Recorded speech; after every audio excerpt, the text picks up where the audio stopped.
a 7, porque 7 es el número de la perfección. Número 1, su consistencia. Esta cualidad es tan rara entre nosotros los seres humanos que se le ha comparado con una joya preciosa. Cuando vemos una piedra preciosa, vemos su brillo, su belleza, su rareza nos atrae y nos causa admiración. Así también cuando conocemos a una persona que siempre está alegre, que siempre está de buenas, que siempre está sonriendo, como que nos causa admiración, porque no hay muchas personas que siempre estén así. Eso no es muy común, porque todos somos fluctuantes. A veces estamos de buenas y a veces no estamos de buenas. Pero imagínense lo que sería conocer a una persona que verdaderamente no cambia nunca, que no importa cuáles sean sus circunstancias, siempre es el mismo. Cuando las multitudes lo aclamaban como a un héroe, o cuando sus enemigos lo estaban acusando como a un criminal, o cuando el mismo diablo lo estaba tentando, siempre es el mismo. Ese es Jesús. Es consistente y no es temperamental. Es la única persona que siempre practicó lo que predicó. Por ejemplo, predicó sobre la importancia de la oración y lo demostró porque tenía el hábito de levantarse cuando aún era oscuro para ir a pasar tiempo a solas con el Padre.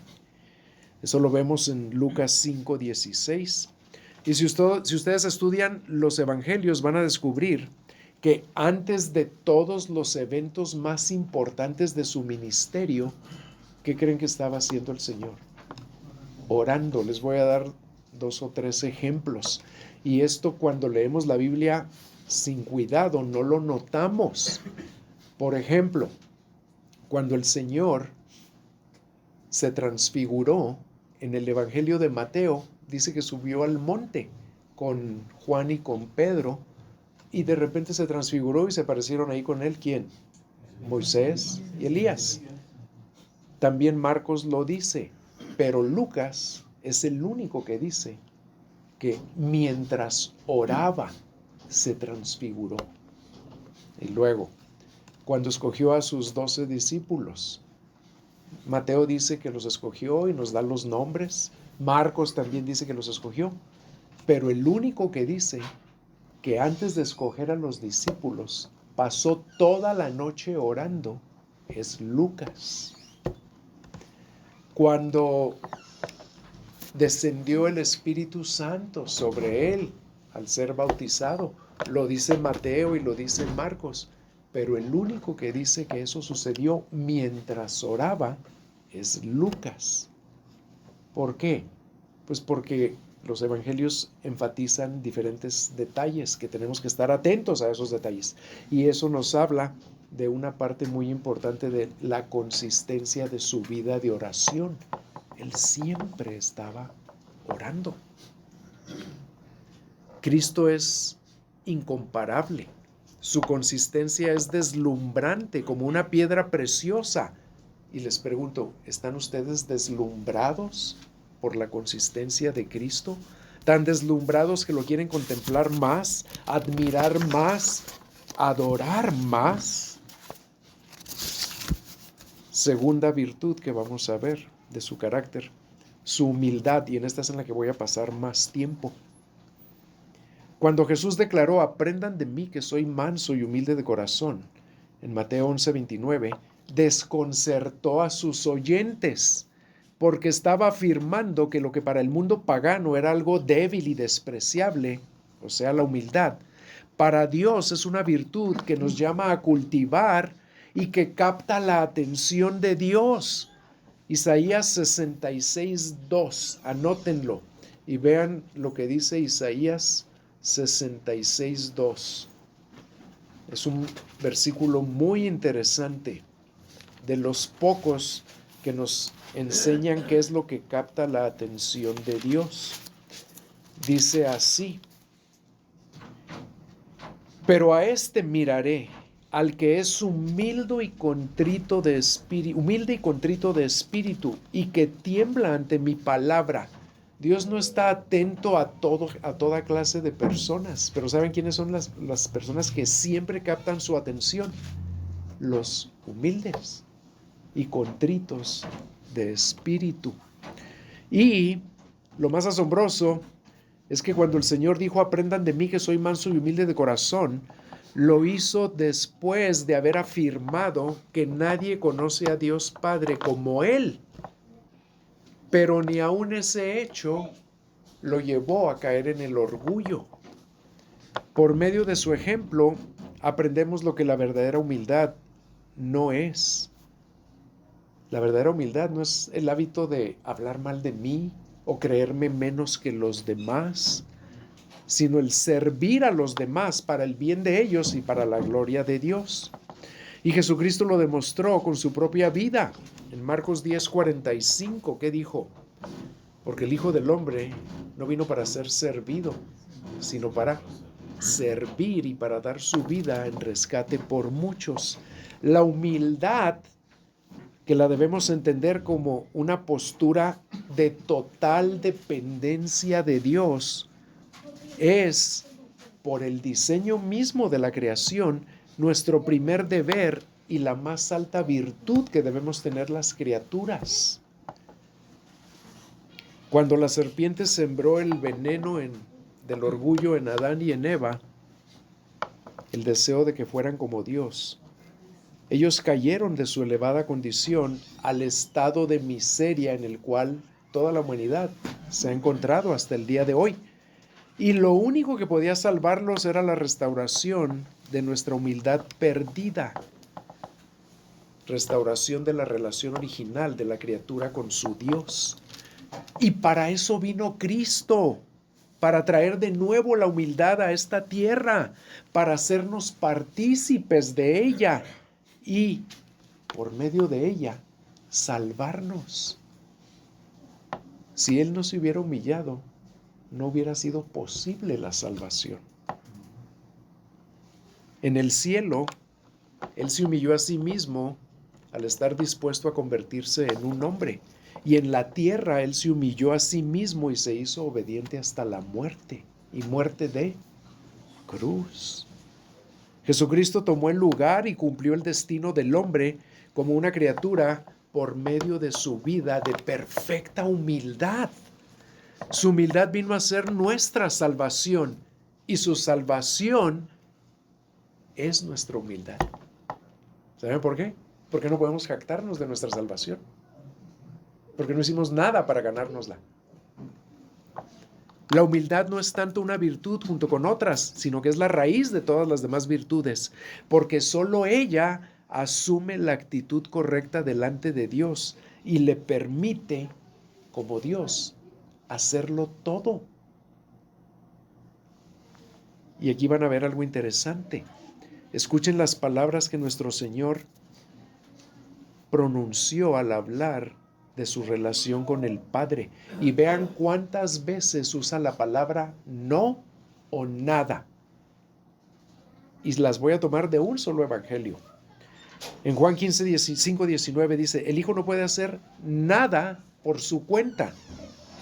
Y luego en Juan 5:30, yo no puedo hacer nada por iniciativa mía. Como oigo, juzgo y mi juicio es justo porque no busco mi voluntad, sino la voluntad de ¿quién? Del que me envió.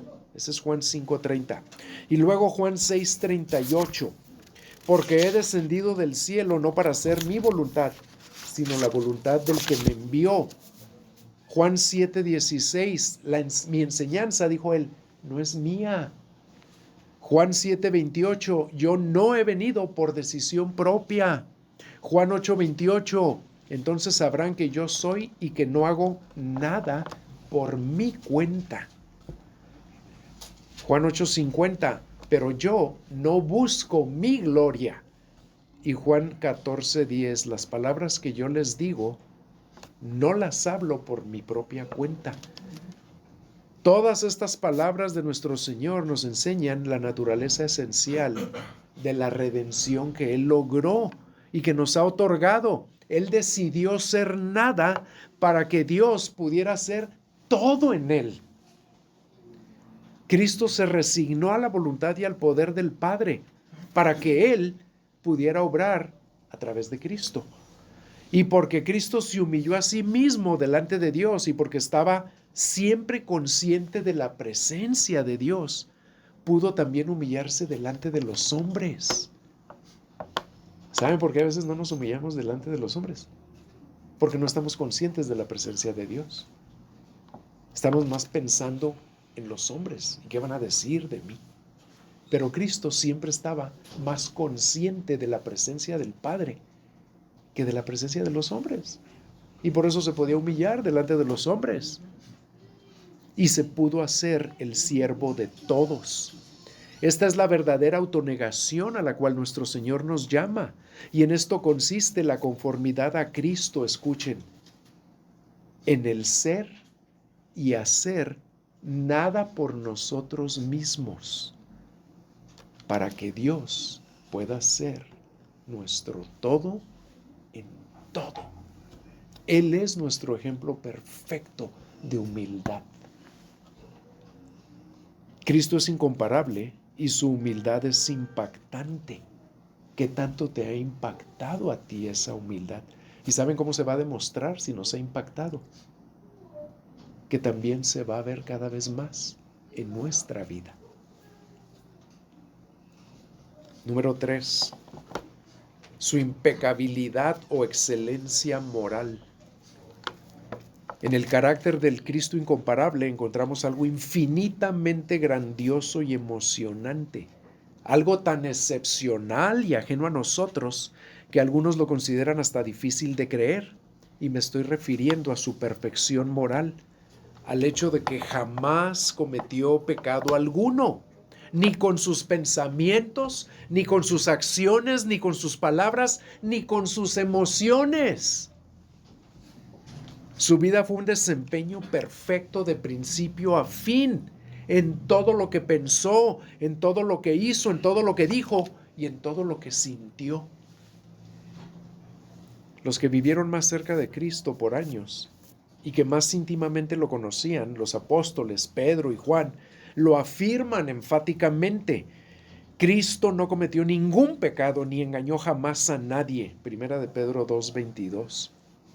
Juan declara primero que todos los seres humanos somos pecadores y que si decimos que no tenemos pecado, nos estamos engañando a nosotros mismos y somos mentirosos. Eso está en Primera de Juan 1, del 8 al 10. Y luego añade que Cristo, que se manifestó para quitar nuestros pecados, Él no tiene pecado alguno. Pero también lo afirma 2 de Corintios 5:21. Y el autor de Hebreos lo repite, pero agregando algo. En Hebreos se nos dice que Cristo fue tentado en todo, como nosotros, pero sin pecado, lo cual hace aún más grandiosa esta verdad. Y no solo los discípulos de Jesús reconocieron su impecabilidad, Cristo mismo la afirmó en Juan 8:29.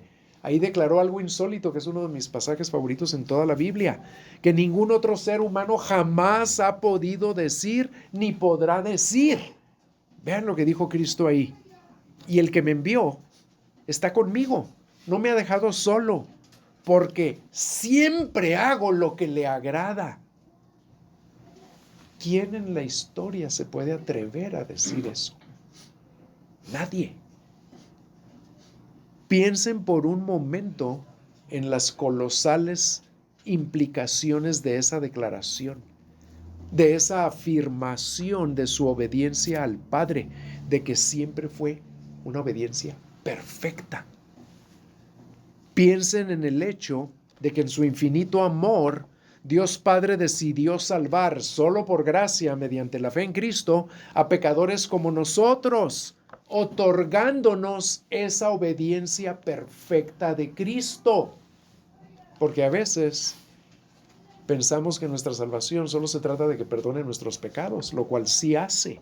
Pero eso es nada más la mitad del Evangelio, hermanos. Nunca se queden con eso. Claro que nos perdona nuestros pecados porque Él los pagó en la cruz. pero también nos concede esto otro, su obediencia perfecta. ¿Por qué creen que vamos a poder vivir en la gloria con un Dios perfecto? Porque yo no podría ir a vivir con Él, yo soy imperfecto, y ustedes también. ¿Cómo es posible que vamos a poder estar con Él por toda la eternidad si Él es un ser perfecto y santo que no tolera imperfección o pecado? ¿Saben por qué vamos a poder estar ahí con Él? Porque no, ahí no es por la sangre limpia, pero nomás limpia y quita la maldad y la culpa, pero la sangre no nos hace perfectos. No, por esto que estamos viendo aquí, porque al que cree en Cristo y se arrepiente y se le limpian sus pecados, el Padre le concede, le otorga, le imputa, le acredita, le regala una obediencia perfecta. ¿La de quién? La de Cristo. Y ustedes ya la tienen, y yo ya la tengo y no la merezco. Ese es el regalo más grandioso que un ser humano jamás pueda recibir. Y por eso vamos a poder estar en la presencia del Padre y de Cristo por toda la eternidad, porque vamos a llegar vestidos de la obediencia perfecta de Cristo. Y también los peores enemigos de Jesús, que siempre le espiaban y trataban de hacerle decir algo de que pudieran acusarlo, nunca pudieron encontrar ningún pecado comprobable en él, aunque lo acusaban de cosas que eran mentiras. Lo acusaban de blasfemia, lo acusaban de juntarse con los pecadores, de quebrantar el día de reposo. Y en Juan 8, cuando la mujer fue sorprendida en adulterio, fue traída a Jesús y él desafió a los acusadores y les dijo: aquel de ustedes que no tenga pecado, que sea el primero en lanzarle la piedra. Y en ese mismo capítulo, más adelante, Jesús los volvió a desafiar, pero ahora con respecto a él mismo, y les dijo: ¿quién de ustedes puede demostrar que yo tengo algún pecado? Nadie se atrevió a contestarle. Cuando él los acusó, todos se alejaron. Pero cuando él los invitó a acusarlo a él permaneció firme, esperando el veredicto que nunca llegó, porque no había pecado en él. Cristo es incomparable y su impecabilidad es emocionante. ¿Qué tanto te emociona a ti el poder conocer y amar al único hombre moralmente perfecto que ha existido y que ya te conoce y ya te ama y ya te regaló esa obediencia perfecta? Solo por gracia y solo por la fe. Número 4, su valentía. En ninguna parte de los evangelios se nos dice que Jesús era un hombre valiente. ¿Saben por qué? Porque no es necesario decirlo. Es algo que se aprecia de inmediato desde el principio hasta el final de su ministerio. Jesús jamás retrocedió ante ningún enemigo u obstáculo, aún sabiendo que el enfrentarlos eventualmente le iba a costar su propia vida.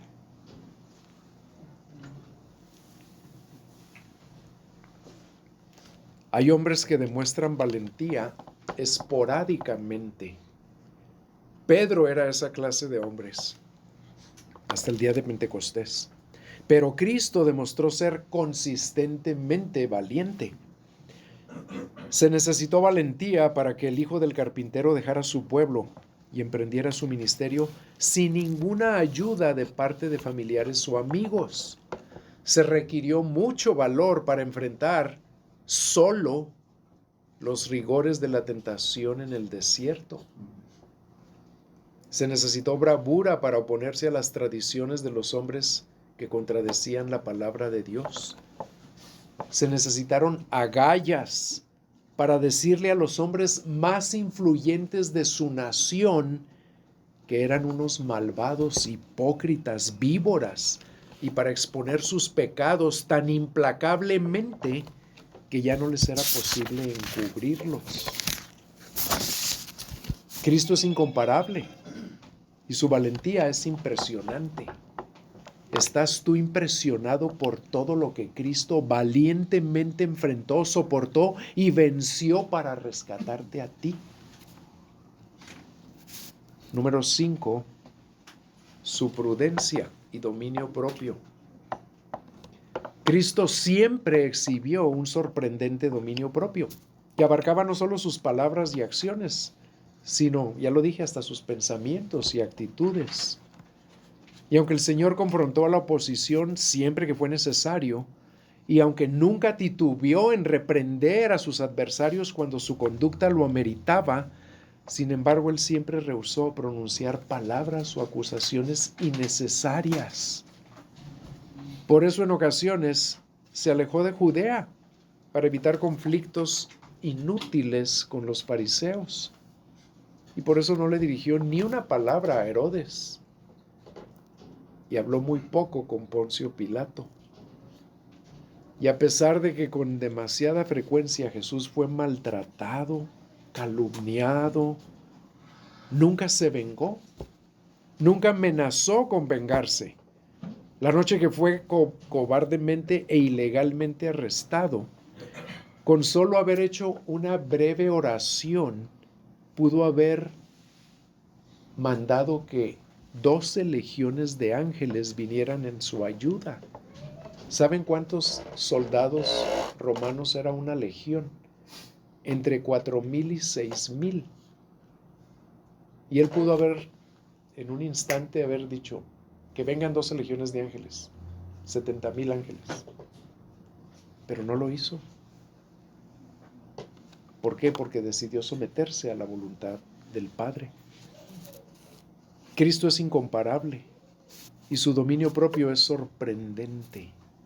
¿Estás tú sorprendido por todo lo que Cristo pudo hacer y no hizo por amor a ti? Número 6. Su consideración y cuidado. En su trato hacia los demás, Jesucristo siempre tuvo un cuidado y una consideración extraordinarios. Cuando fue a la casa de Jairo a resucitar a su hija de entre los muertos, había tal alboroto en la casa que primero calmó el alboroto echando para afuera a todos, excepto a los padres de la niña y a 3 de sus discípulos. Y luego oró por ella y la resucitó, e inmediatamente después les dijo: denle algo de comer, porque sabía que la niña tenía hambre. Y en otra ocasión vemos que Jesús detuvo a toda una multitud que se había reunido a su alrededor al pasar por Jericó para responder al clamor de un mendigo ciego que necesitaba su toque sanador. ¿Por qué? Se detenía a atender y ayudar y bendecir a los más despreciados, porque el Hijo del Hombre no vino para ser servido, sino para servir y dar su vida en rescate por muchos. En otra ocasión, en medio de un intenso drama, cuando lo arrestaron en Getsemaní, tuvo el cuidado de restaurarle una oreja mocha, no a uno de sus discípulos, sino a uno de sus enemigos, porque uno de sus discípulos resultó ser mocha orejas. Y más tarde, esa misma noche, al estar siendo interrogado, golpeado, escupido, capten esto, estaba ya siendo golpeado y le ponían un trapo en la cabeza y le daban puñetazos, lo escupían, lo interrogaban, lo escarnecían. Y ya le había dicho a Pedro que el gallo no iba a cantar 2 veces hasta que él lo negara 3.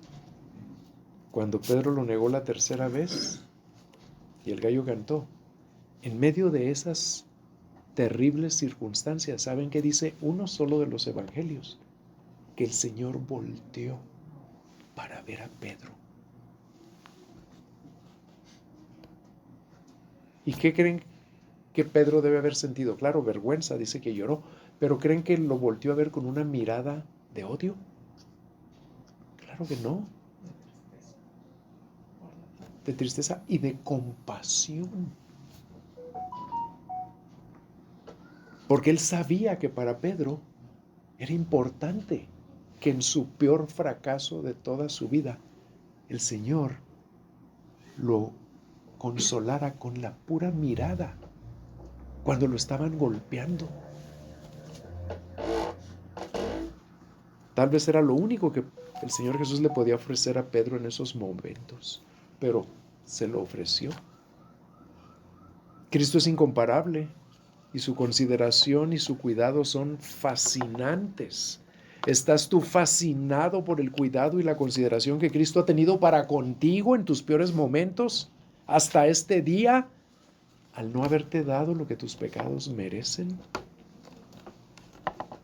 Y número 7, su compasión y amor. Todo lo que he dicho hasta aquí del Cristo incomparable es verdadero, es magnífico, pero todo ello sería en vano si el carácter de Cristo no poseyera otra cualidad superior a todas las demás, la cualidad del amor.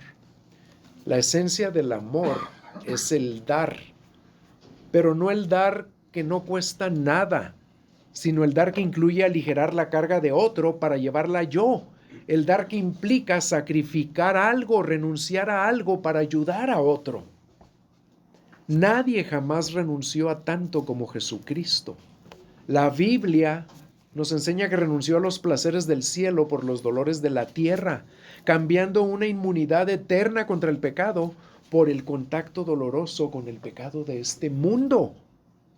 Nació de una mujer virtuosa, pero pecadora, en un sucio pesebre de Belén. Y siendo aún muy pequeño, tuvo que huir a Egipto, porque lo querían matar. Creció en un pueblo insignificante y despreciable. Se rodeó de hombres sencillos y sin educación. Se entregó de lleno a un ministerio de enseñanza. Posó sus manos sobre leprosos y permitió que prostitutas lo tocaran. Pero él se dedicó a enseñar y a predicar y a curar y a liberar. Y en vez de ser comprendido y agradecido, fue calumniado. Fue despreciado y rechazado por su propio pueblo, abandonado por sus propios amigos. Puso la espalda para ser flagelada, la cara para ser escupida, la cabeza para ser traspasada con espinas, las manos y los pies para ser clavados en una cruz romana. Y mientras sufría, en lugar de quejarse o enojarse, oraba por sus verdugos, diciendo: Padre, perdónalos, porque no saben lo que hacen. Él siempre se negó a sí mismo, porque en él no hay egoísmo, y se entregó a la voluntad de Dios Padre para el bienestar de la humanidad, como ya lo vi en la virtud de humildad. Y todo lo hizo por amor a ti y a mí, dándonos el ejemplo supremo de las palabras del apóstol Juan. Nadie tiene un amor mayor que este, que uno dé su vida por sus amigos. Él lo hizo. Y en esto conocemos el amor, en que Él puso su vida por nosotros. Cristo es incomparable y su amor es incomprensible y estremecedor. ¿Qué tanto te ha estremecido a ti el amor más grandioso que alguien jamás haya tenido y aún tiene y tendrá por toda la humanidad para contigo? Y es muy importante meditar en esta virtud, porque, ya lo hablamos ahorita, solo mientras meditamos en su amor infinito y grandioso, incomprensible, inalterable, inconmovible, solo eso nos va a mover a amarlo y a obedecerlo y a adorarlo por toda la eternidad.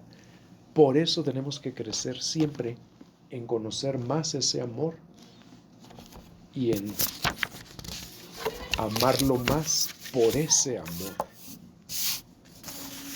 En conclusión, les voy a decir algo que dijo Thomas Jefferson, un hombre muy ilustre en la historia de independencia de los Estados Unidos.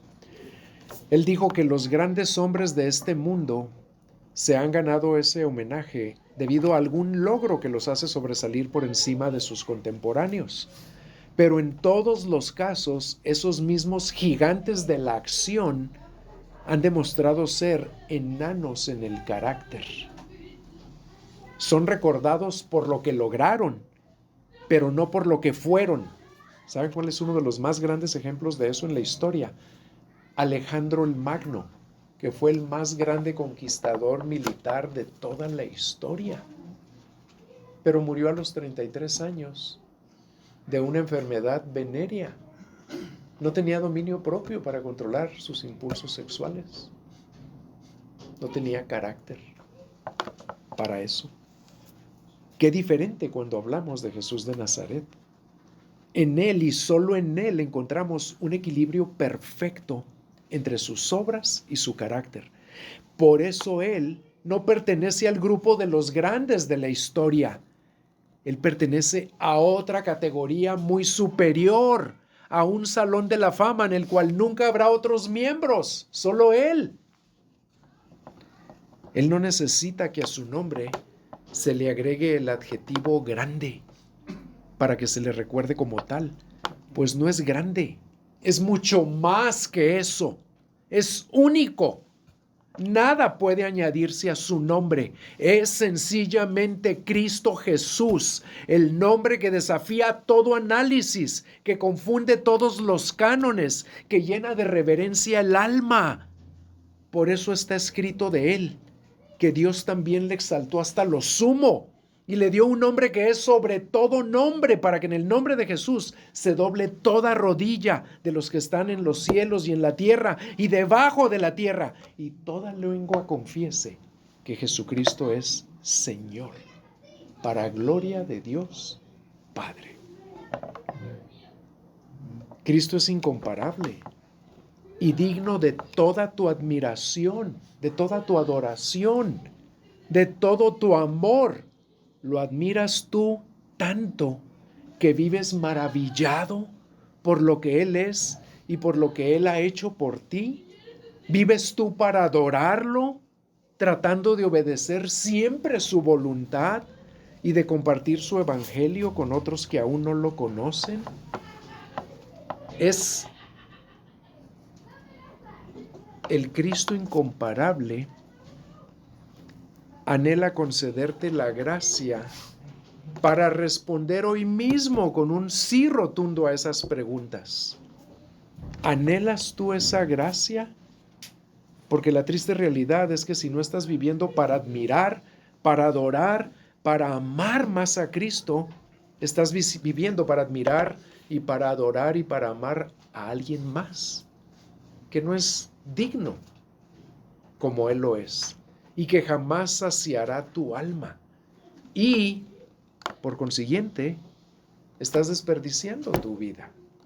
Si no vivimos para amarlo a Él por encima de todo en este mundo, estamos desperdiciando nuestra vida. Y si lo estamos haciendo,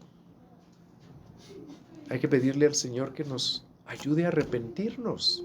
Hay que hablar con el Espíritu Santo, como hablábamos ahorita, para que nos lleve a un genuino arrepentimiento y a un deseo profundo por amar más a este Cristo incomparable, empezando hoy mismo, para que podamos exclamar con Pablo lo que dijo en Filipenses 3, 7 y 8.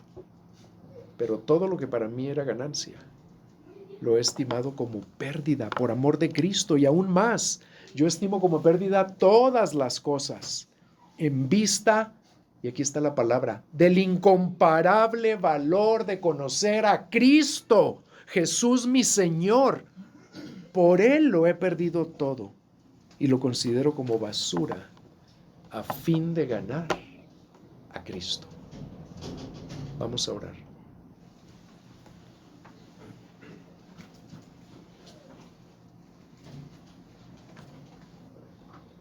Padre, queremos ser muy honestos después de haber escuchado lo que nos acabas de hablar. Y queremos ser honestos y reconocer que no amamos así a Cristo todo el tiempo.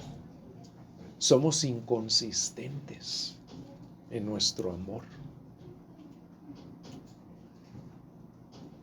te queremos pedir que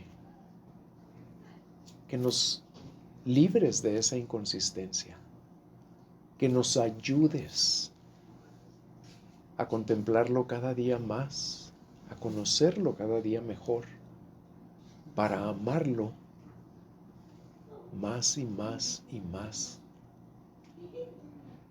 mientras permanezcamos en este mundo.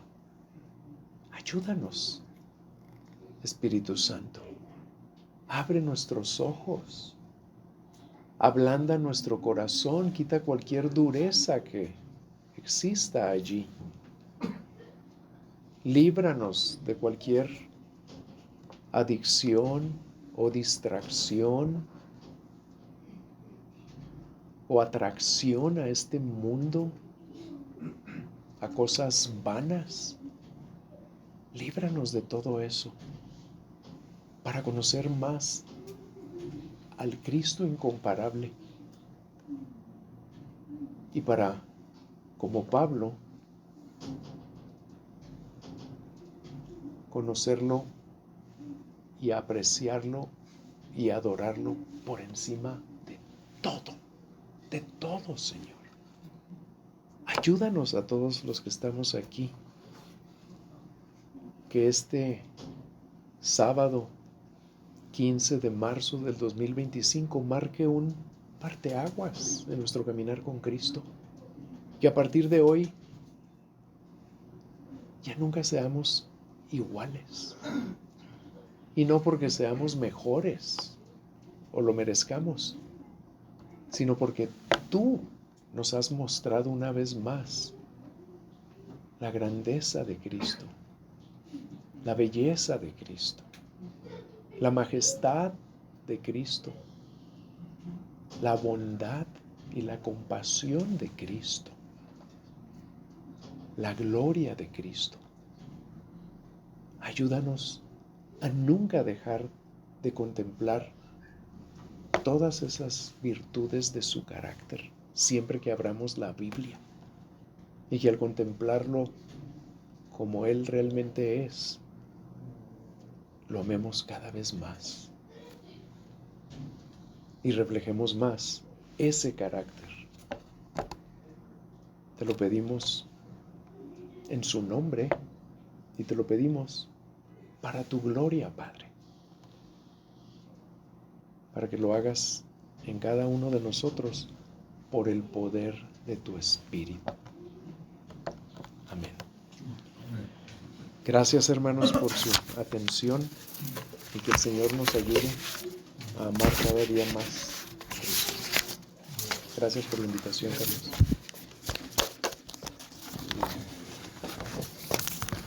Pues, hermanos, gracias por ser pacientes.